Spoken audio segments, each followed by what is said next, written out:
Welcome back to the Pro Ticker Podcast, your Wednesday morning edition covering major financial magazine headlines, everyone.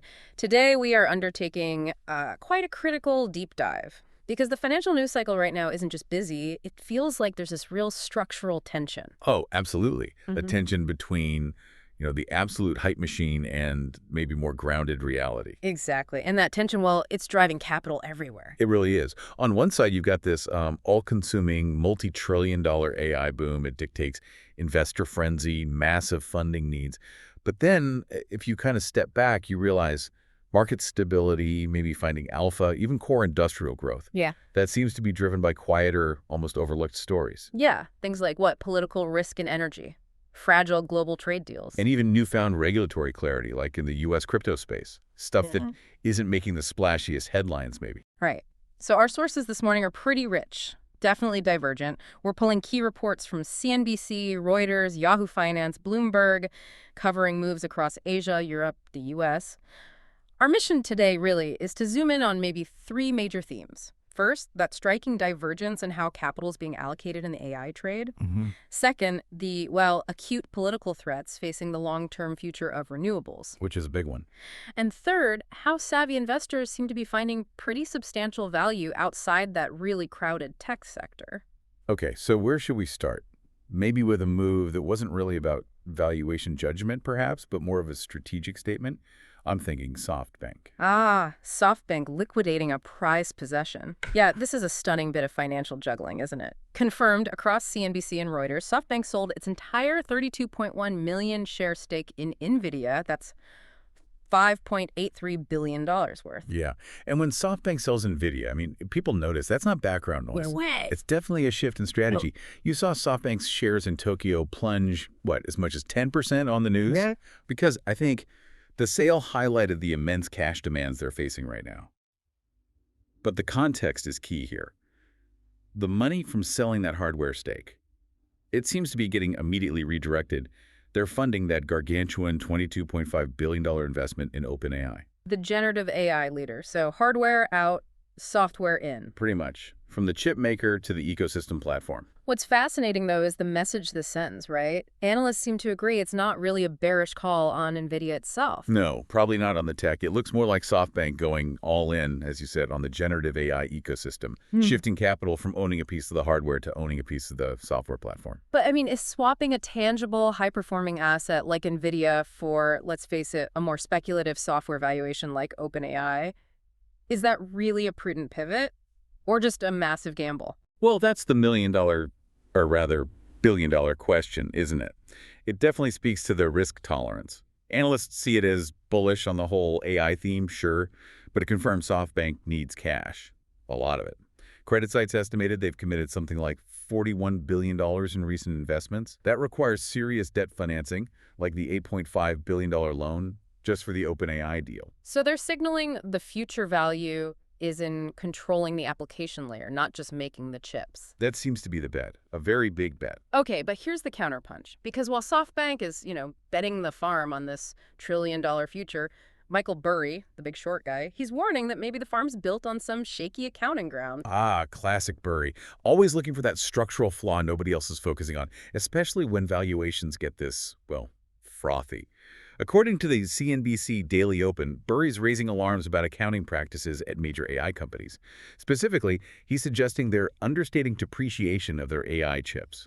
Okay, let's unpack that. Understating depreciation. What's the real impact on the balance sheet, especially when tech moves so fast? It could be profound. I mean, AI chips, especially those specialized GPUs, they get obsolete incredibly quickly. So if a company says these multi-million-dollar assets will last, say, 5 years, but realistically they need replacing after 2, well, you're artificially inflating the book value of those assets. Right, makes sense. And maybe more crucially, you're minimizing your operating costs on paper, which, artificially boosts reported earnings. Burry actually called this, quote, one of the more common frauds of the modern era.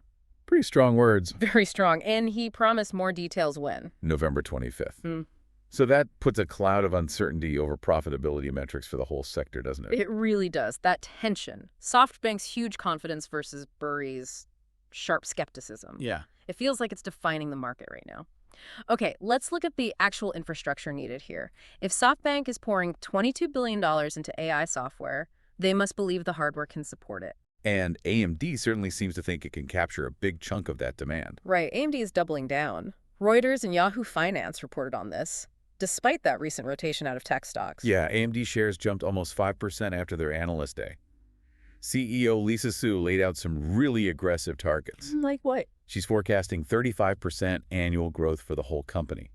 But get this, a stunning 60% annual growth, specifically in their data center business, over the next 3 to 5 years. Whoa, 60%, that's huge, Yeah, especially going head-to-head with NVIDIA. It's a massive target. Yes. Su sees the total addressable market for AI data centers hitting like $1 trillion over the next 5 years. They want a much bigger slice of that. Pi GPUs, CPUs, networking gear, the whole stack. Execution risk must be high, though, in that kind of market. Oh, for sure. Analysts caution it's often a winner-takes-most environment. But AMD's confidence is definitely feeding down the supply chain. Which brings us neatly to Foxconn, right? Tangible proof of demand. Exactly. Foxconn, world's biggest contract electronics maker, key NVIDIA supplier. They reported their Q3 profit jumped 17% year-on-year, And that was driven by AI. almost entirely by its AI server business, according to CNBC. So this isn't just, a rising tide lifting all boats. It signals something more strategic for a giant like Foxconn. Absolutely. Counterpoint Research noted Foxconn is actively prioritizing this high-growth server manufacturing. They're leveraging their scale to lock in orders, even if it means maybe sacrificing some focus on their traditional consumer electronics business. It confirms the money's flowing into the physical builders of this AI infrastructure. They seem less susceptible maybe to the software valuation swings. That's probably fair. They're making the tangible stuff. Okay, shifting from hardware to applications. We're seeing generative AI changing enterprise workflows. Reuters reported a fresh wave of investment in legal tech. That's interesting. Law is usually pretty conservative. It's booming. Precisely because these generative AI tools solve fundamental efficiency problems, especially in high-cost areas like in-house legal teams or big law firms. We saw GCAI, they focus on drafting, contract analysis. They raised $60 million at a $555 million valuation. That's serious capital flowing into application-level productivity. And it's not just them, right? This is a broader trend. Oh, far from isolated. It feels like a foundational shift. Vancouver-based Clio raised $500 million. Then you have Switzerland's Deep Judge, specializing in AI-powered search. They raised $41.2 million at a $300 million valuation. So the investment wave confirms Gen AI is fundamentally reshaping complex workflows. It's creating value way beyond just the chip maker. Definitely. Practical, measurable value in enterprise. Okay, but fueling a trillion-dollar data center market needs massive, reliable energy. And that brings us to the political headwinds hitting the original renewable boom. Let's pivot from hot tech to maybe some cold winds in energy politics. Yeah, this story from CNBC really highlights a huge political risk for climate goals. Two pioneers of modern wind power are sounding the alarm. Denmark's Henrik Stejsel and Britain's Andrew Garrad. They're often called the godfathers of wind.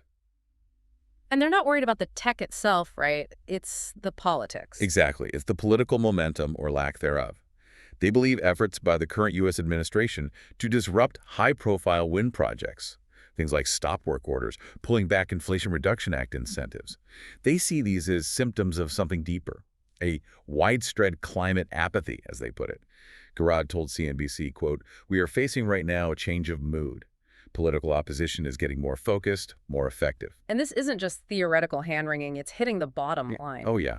Denmark's Ørsted, the world's biggest offshore wind developer, reported a net loss of about $262 million for July-September, due in large part to battles over U.S. offshore wind projects. So what's a counter strategy? Well, Stejsel advises the industry maybe needs to shift its messaging, de-emphasize the climate part maybe, and focus more on the non-visceral benefits. Like what?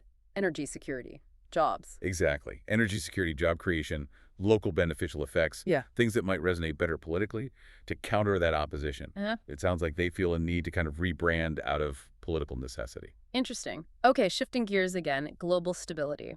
We saw parts of the U.S.-China trade truce take effect this week. A hint of de-escalation, maybe? That was in CNBC. Yeah, a bit of a thaw. Washington extended the truce, keeping those reciprocal tariff rates low at 10%. And China, in return, rolled back some export restrictions on critical minerals, gallium, germanium, antimony. stuff vital for defense and semiconductors. But while a truce is welcome, the consensus seems to be, well, fragile. The underlying competition is still intense. That's the key takeaway from Morgan Stanley economists, yeah? They noted Beijing hasn't actually dismantled the overall export control framework they put in place. They still have what Morgan Stanley called a calibrated choke point ready to go. The choke point. Yeah. Plus, China is apparently developing a validated end-user system.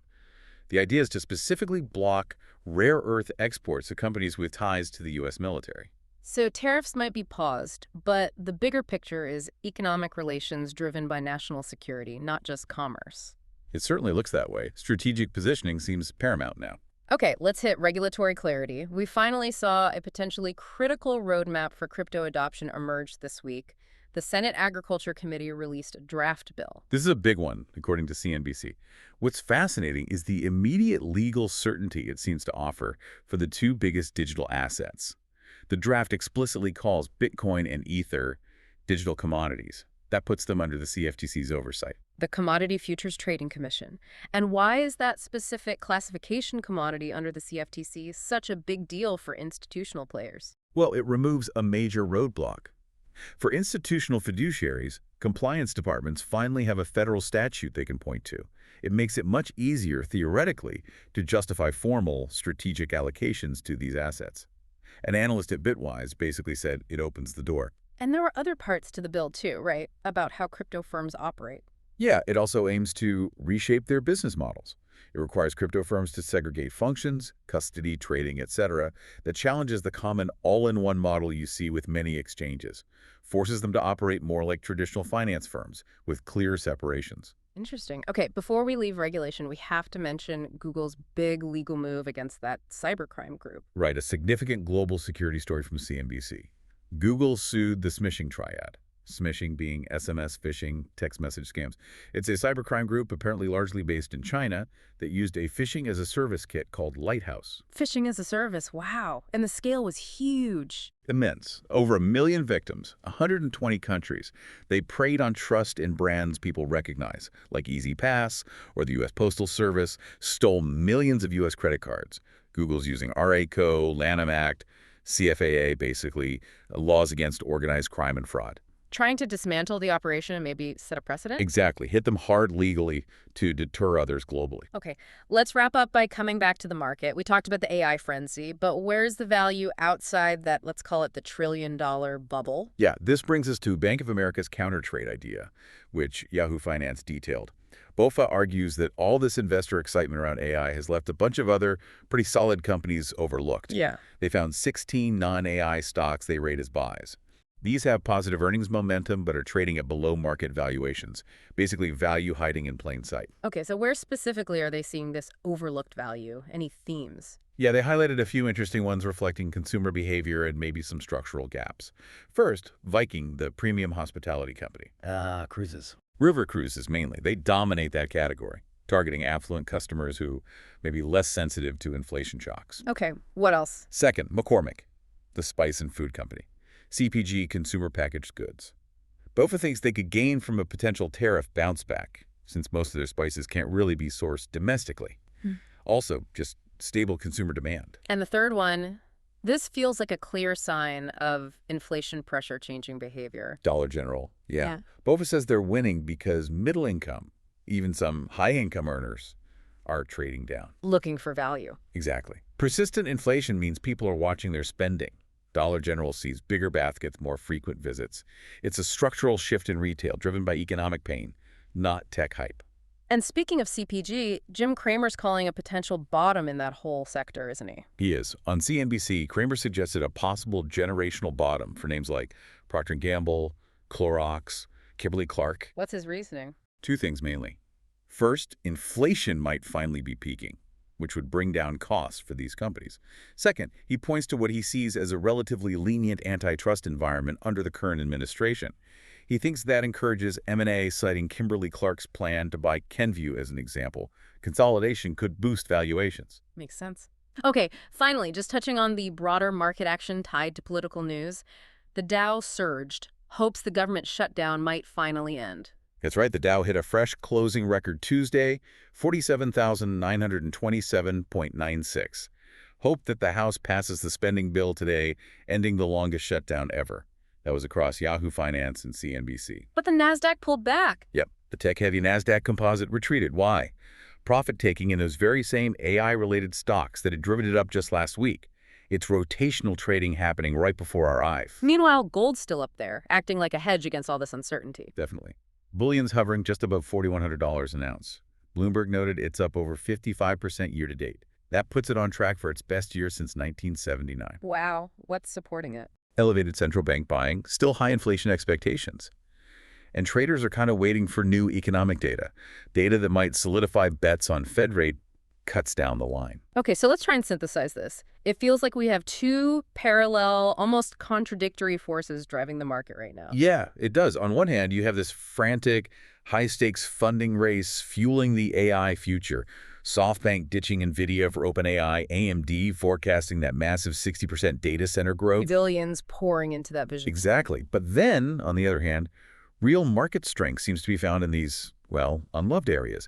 Discount retail, CPG stocks, while at the same time, major political battles are creating almost existential risks in core industries we rely on, like wind energy. Yeah. The market feels defined by these extreme rotations and strategic divergences. So if BofA is right and the excitement around AI is truly eclipsing other opportunities, maybe the real alpha, the real smart money play isn't just chasing the chip makers. Perhaps not directly.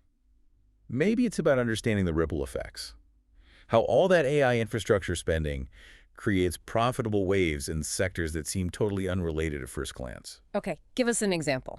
A provocative thought to leave listeners with. Well, think about energy again. If these AI data centers drive massive growth in power demand, and they almost certainly will, what else does that drive? More generation. Yes, but also energy storage. You need batteries, massive grid-scale storage systems to stabilize the grid, smooth out the intermittency from solar and wind, handle those huge power draws. That demand for batteries and storage infrastructure could create its own boom cycle over the next 5 years. It's a pure, maybe hidden play, directly driven by the very AI wave that Burry is questioning and SoftBank is funding. A boom cycle for energy storage caused by the AI infrastructure build-out, while the wind industry, which provides some of that power, faces political decay. That's a perfect loop of market complexity, isn't it? It really highlights the interconnectedness, yeah. Absolutely fascinating. Okay, that is all the time we have for our deep dive today. We'll see you all tomorrow morning with new headlines from major financial magazines.